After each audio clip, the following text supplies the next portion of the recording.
Everybody has challenges changing their behavior. So, one of the things that people need to stop believing is that the dog trainer comes over, works some magic, and the dog is fine forever. That's absolutely false.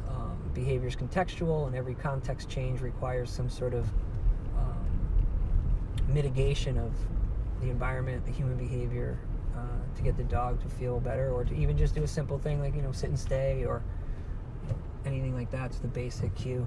So that's a big lesson that people have to learn, that there is no magic, there is no complete fix for all this. It's minute to minute, day to day. I always say dog training is a lifetime of events. So it isn't just one session or one class. You really have to live in the moment. So we're going to be counter conditioning, which is creating a positive association to new stimulus. In this case, we've got camera crew and Michael Ball, our producer, and all the equipment, the cases, the lights, the cameras. So the process is going to be get the dog first while you guys get out of the car, and while the crew gets situated. And then when I come out, every step of the way, I'll be counter conditioning and marking, yes, and paying Leela for orienting to you guys. I'm going to bring her up to you on a nice short leash, allow her to smell everybody, and pay her for that. And then step back, keep paying her for all the movement when you guys go to get the gear out of the car. Keep paying her at an appropriate distance, and then we'll all head in together. Crew goes in first, because you don't ever want to have new people with, as perceived by the dog, strange equipment coming in behind the dog that could flummox them. Most creatures don't like to have, new or unfamiliar stimulus behind them when they're, entering their home. Dogs are no different. So that's why we're going to orchestrate it that way, just so she feels comfortable about all the happenings in her home today. There's going to be cameras and lights and new people.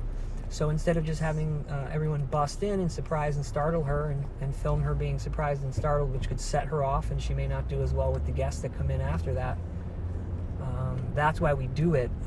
Typically in a lot of dog training scenarios, they have the dog rehearse the unwanted behavior, and I have enough baseline of that. I don't need that to be filmed, or I don't need the dog to rehearse any more startling experiences with people, or especially people that we want her to feel comfortable with coming into her home. So that's why we're doing it, and that's why we're going to avoid the whole ding dong, knock knock, bark bark, here comes people. Dogs get enough of that, and we definitely don't want to do that here, because we want to do it this way, so we let the audience in on it. We let the viewing audience know that, hey, we took special precautions to make sure the dog felt good with the filming. We didn't just subject the dog to it and say, I'll get used to it, and come on, trainer, do magic.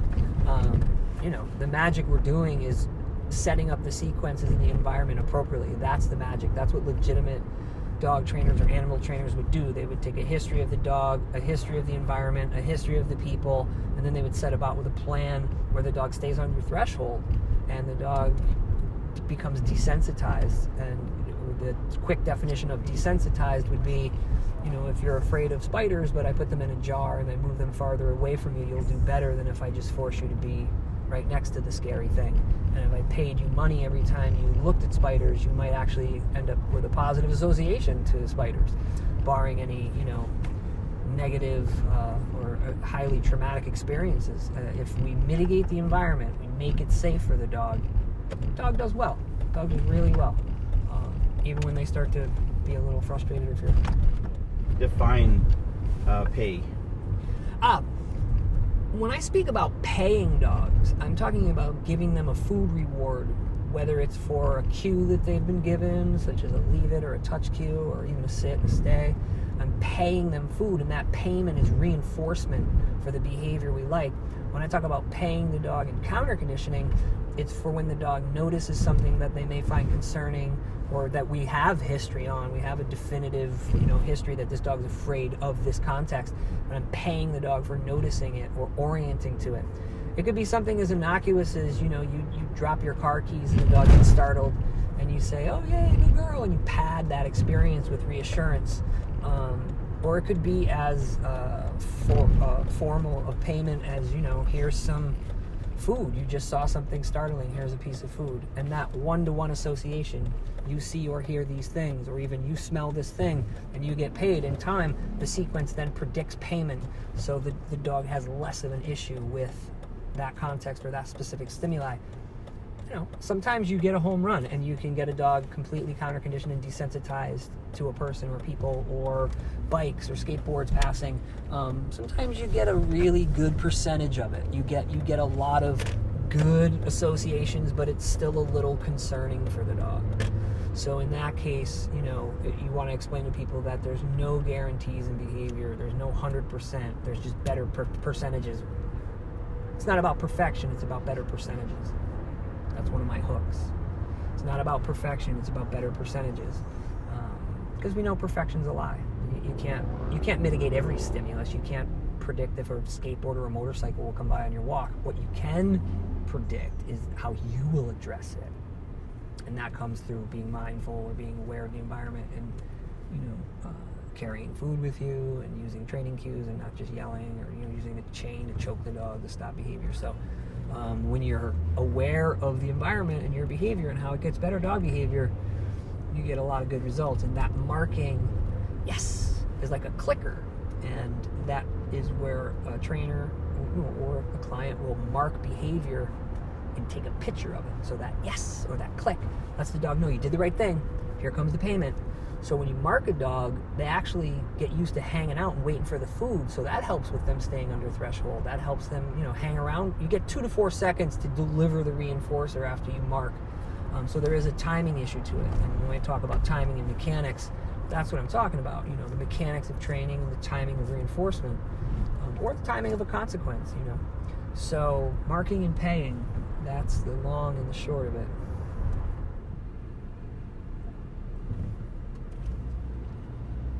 And the one thing I still haven't figured out, because I gotta wait until we get there, is the distance from you guys to the garage, which is where I'll be coming out of. I haven't figured out if it's probably going to be, you know, a good 300 or 400 feet, because the thing about counter conditioning and guests is you don't want them right there when you walk out of the house, obviously, because that's sudden, and you don't want them too far away because it's too much of a buildup. So again, this is where the art of dog training comes in. You know,